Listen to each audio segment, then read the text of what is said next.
My name is Gwen Olson, and I am the author of Confessions of an RX Drug Pusher. I'm a 15-year veteran of the pharmaceutical industry, and I left in the year 2000.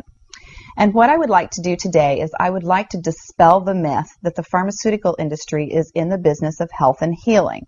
Because in fact, what the pharmaceutical industry is in the business of doing is disease maintenance and symptoms management.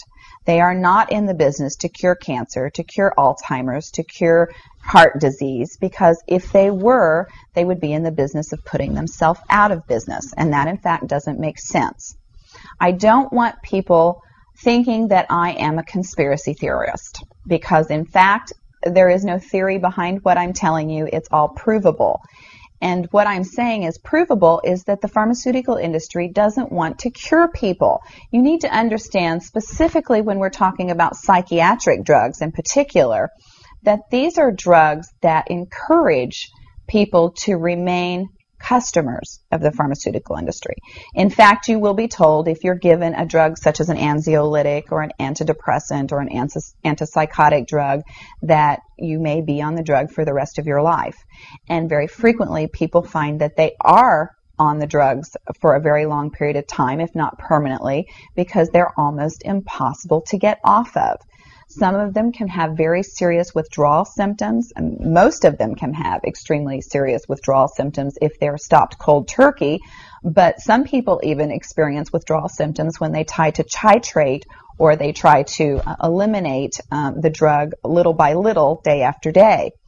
So it's really important to understand the motivation behind all of the current maintenance drugs that are on the market, even, for example, drugs such as cholesterol-lowering drugs. And what we are in fact finding now is that cholesterol drugs are lowering cholesterol excessively and causing other disease states as a consequence.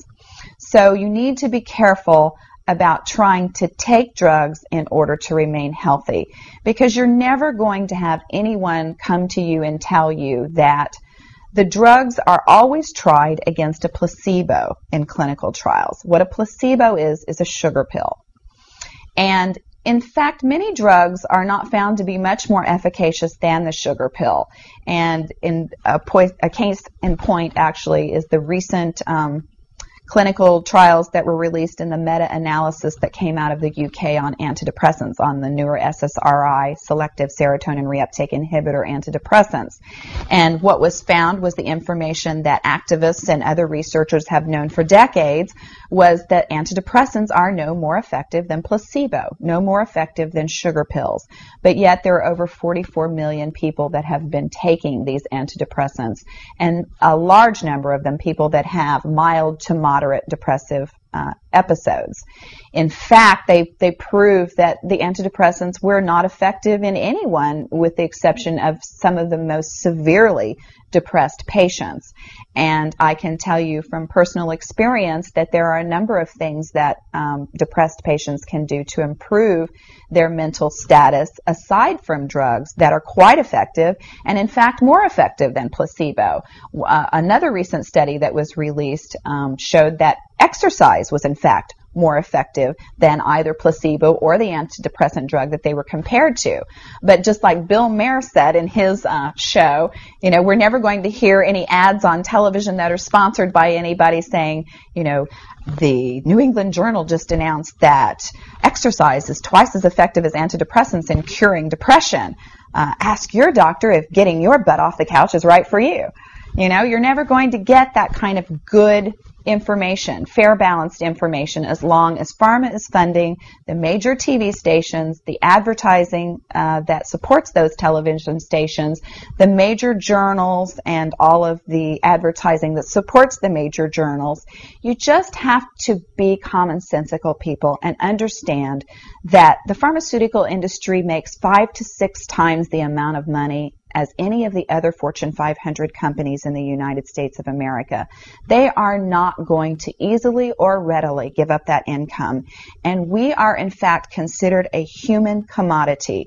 Our loved ones, our children, our elderly are considered cash cows that are preyed upon by pharmaceutical reps such as myself, who are encouraged to go in and build market shares without thinking about the consequences to patients, without knowing the misinformation that they are distributing, without being aware that the clinical data has been contrived, or that the patient populations have been cherry-picked, or that the side effects have been minimized and reported in such a manner that it doesn't present the information correctly. I spent 15 years in this industry. I was one of the best, but I'm here to tell you that the industry has run amok, that we are at a severe crossroads in this nation, and that we have got to take our power back, and we have got to start making the pharmaceutical industry accountable for their actions and for the defective products that they're putting on the market. It won't be long before every American is affected by this disaster, and we need to be aware of what the differences are between diseases, between disorders, and between syndromes. Because if it doesn't have to be scientifically proven, if there are no tests, if there are no blood tests, CAT scans, urine tests, MRIs, if there is nothing to document that you have a disease, then you in fact do not have a disease, you have a disorder. And it has been given and has been diagnosed pretentiously. And you need to get yourself educated and understand that there are options, and those options are much more effective than drugs.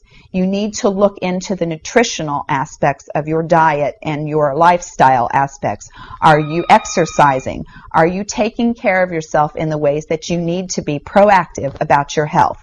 Because once you start down the road of taking one prescription drug on top of the other, you will be a lifelong customer for the pharmaceutical industry, and your choices will be truncated. So I would like to ask you to please self-educate, be proactive, and share the information with others. The next victim could be someone that you love. Thank you.